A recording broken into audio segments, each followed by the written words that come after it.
one. The Democratic Republic of Congo has announced a state of siege late last night in two provinces in the east of the country, wrecked by violence from armed groups and civilian massacres. Earlier in the week, security forces were deployed to a UN base besieged by protesters in the northeast of the country.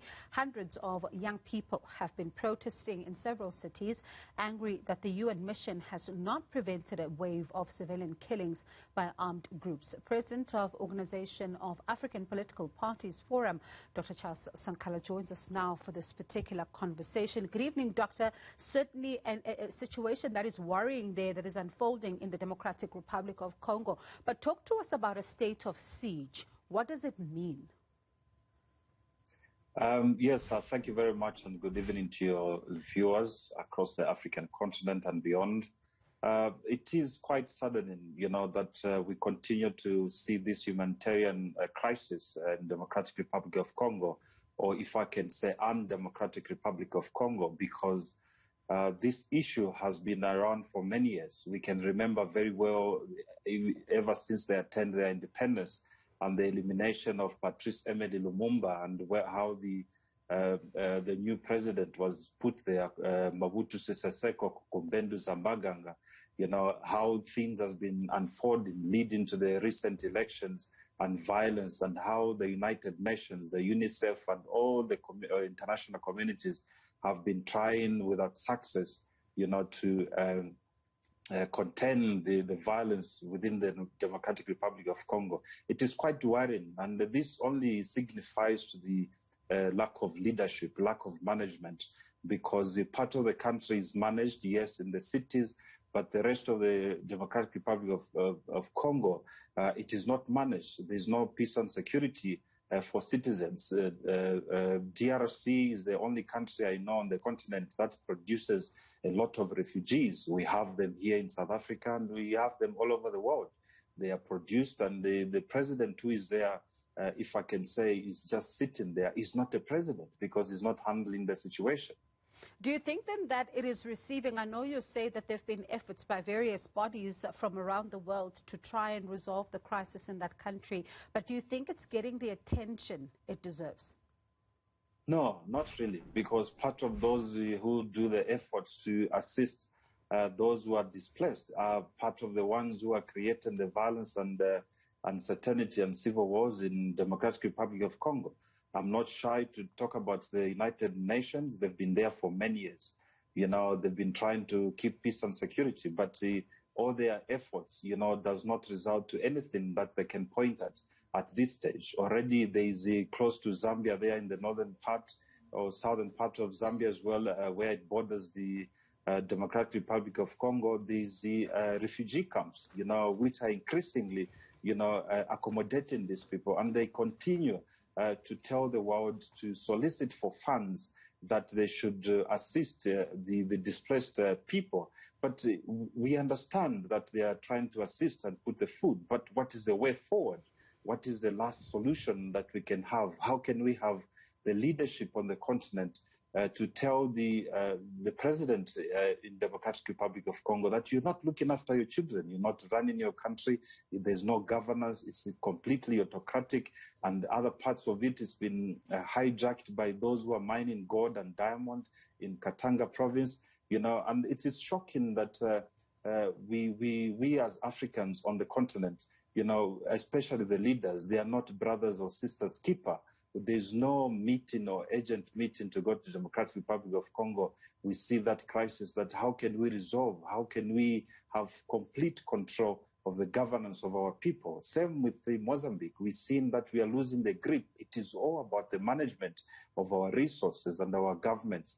And there's little or no effort towards resolving what is happening. So these are the issues that is increasingly, and also these who've got money, they are taking advantage to put on a government that they can control, which has got no power, and we've got a lot of arms and ammunition and militarizing of our countries, especially in Democratic Republic of Congo. The arms are delivered there every day. What are they there for? Whom are they fighting? And as well, the rebellism, which has been legalized on the continent through United Nations, trying to discuss or settle disputes, inviting the rebels, to sit on the table. It's unprecedented. Those rebels must be told and be eliminated. We shouldn't be allowing a country or any part of a country that is not manageable. You can look at South Africa. Yes, South Africa is not an angel. It's got its own problems and whatever, but at least you can see that there's peace, in all provinces in the country, and people feel comfortable even if things are not all right. But these other countries, actually, I suggested one time at the Pan-African Parliament session, that the AU must take the role of a leadership where they can also try to impose some sanctions to the countries, not only to the country because that affects the people, but to the leaders who are in power. And the constitutions of the African states must be revisited to make sure that the clause, or it is amended, that if the political government fails to manage the country, the constitution must give the power to either the Chief Justice or the Speaker of the National Assembly to suspend the country's operation and the government and usher in a new government where they can include all stakeholders, the political parties, faith-based organization, and everybody to say, how can we resolve this issue? So when one listens at what you're saying, then it sounds like you're painting a picture of countries that are not in control of their own countries, and it appears as if, as you say, that the bringing of rebels to the negotiating table kind of like takes the power away from the leaders in those various countries. So then it paints a picture of even a Democratic Republic of Congo that appears to be, really without a proper structure of leadership, despite the fact that there is leadership at the top. Of course, that is very true, because we can see, and these signs have been visible for many years. We can see it, we can feel it here in South Africa, the Congolese nationals who are stranded in Cape Town at the church, displaced at the market, which partly, maybe some of them, they are still even there.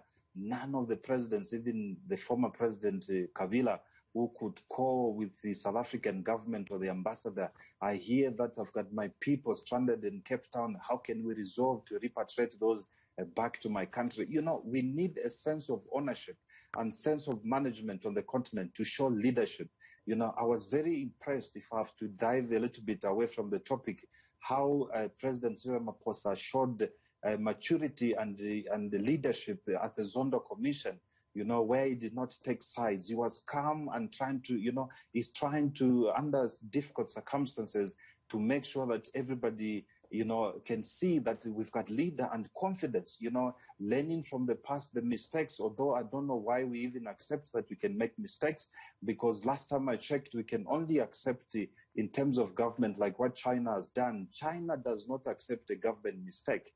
That's why the political leaders, the public officials, they are insured. Once they make a very bad decision, it's not the government. That person must take responsibilities, either paying a fine or death for that matter. So if we do not have those strict measures in terms of governance on what you are mandated as a public official to look after the population of the people. And, it is, I was speaking to one of the ambassadors of DRC. They do not even know the population of Democratic Republic of Congo. How do you look after the children when you don't know the number? This is unprecedented. And I'm appealing to the president, though he has been ushered there by another government, he's been bought, he must take leadership to account for all his citizens who are within the Democratic Republic of Congo circumference, to call them and make sure that this is resolved. Also, he must call to the leaders on the continent. How can they assist?